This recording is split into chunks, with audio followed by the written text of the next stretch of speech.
A story of power, restraint, and the argument that never ended. In the summer of 1787, in a room thick with heat, debate, and the occasional well-timed sigh, a group of men gathered in Philadelphia to attempt something that history had rarely seen done well: build a government strong enough to last without making it strong enough to dominate.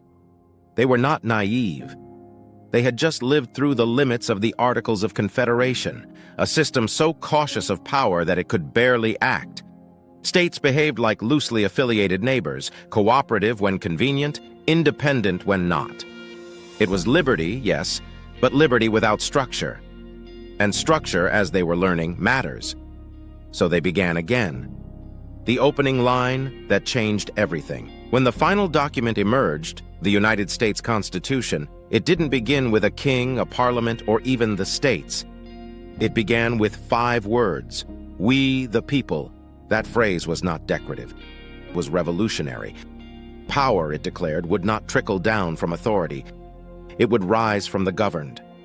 In that moment, the argument shifted. Government was no longer something over the people. It was something derived from them. But that raised an uncomfortable follow-up question. If the people hold power, who keeps that power from getting out of hand?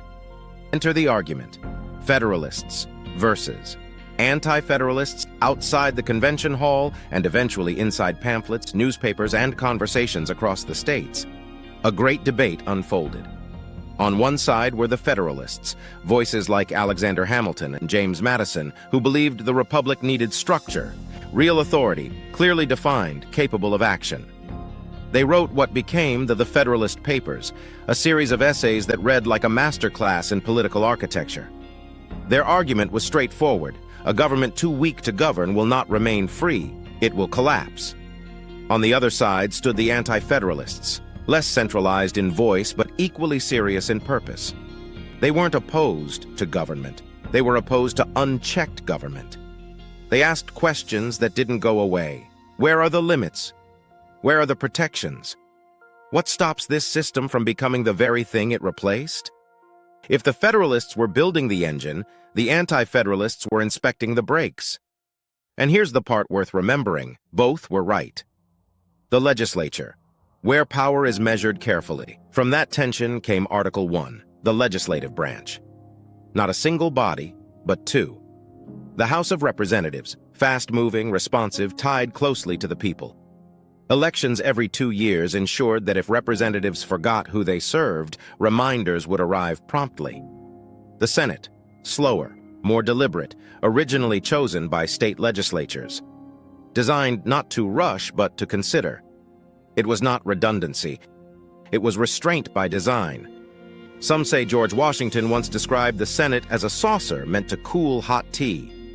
In modern terms, let's not make every decision at the speed of emotion. Enumerated powers, the list that matters more than the speeches. Then came one of the most quietly radical ideas in the document. Write down exactly what the government can do, and stop there. Article 1, Section 8 lists Congress's powers. Not suggestions, not aspirations, a list. The implication was clear. If a power isn't listed, it isn't granted. It was an attempt to solve an old problem. Governments tend to expand, often with the best intentions and the worst long-term results. Imagine hiring someone with a clear job description, 10 responsibilities clearly outlined. A year later, they return claiming authority over 50. When questioned, they respond, "Well, it seemed like a natural extension." That's not always ambition. Sometimes it's drift. And drift, left unchecked, rarely corrects itself.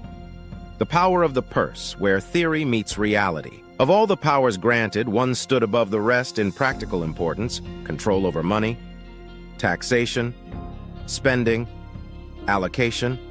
The framers understood something timeless. If you control the purse, you control the direction. By placing that authority in the legislature, the branch closest to the people, they created a system where financial decisions required representation. Not perfection, but accountability. The compromise that made it work. The Constitution was signed on September 17, 1787, by 39 delegates. Not because they agreed on everything, but because they agreed on enough. and just as importantly, because they left space for disagreement to continue. The Federalists secured the framework. The Anti-Federalists, through pressure and persistence, ensured that limits would follow, eventually leading to the Bill of Rights. One built the house. The other made sure the doors locked. A republic built on tension, not perfection. Here's the part that often gets lost. The Constitution was not designed to eliminate conflict. It was designed to contain it, to channel it through debate, structure, and law instead of impulse, to force ambition to meet resistance, to require power to justify itself. That's not inefficiency. That's stability. A modern reflection. The argument continues. The debates of 1787 are not finished. They echo in questions about spending, authority, elections, and individual freedom. They appear whenever power expands faster than accountability, whenever structure is seen as inconvenience instead of safeguard. And perhaps the most satirical truth of all is this: a document written to limit government is often stretched by those convinced they are the exception. Final thought. Fixing the republic starts here. This is a constitutional republic. Not a system built on trust alone, but on structure, limits, and the expectation that citizens will pay attention. Framers did not expect perfection. They expected participation. They expected disagreement. They expected future generations to read what they wrote and wrestle with it honestly. Because the republic doesn't fail all at once. It drifts. And drift is quiet, which means the correction must be deliberate. Because before a republic can be fixed, it must first be understood. Help us restore our republic. Vote Rachel Fox for U.S. Senate this November 3rd.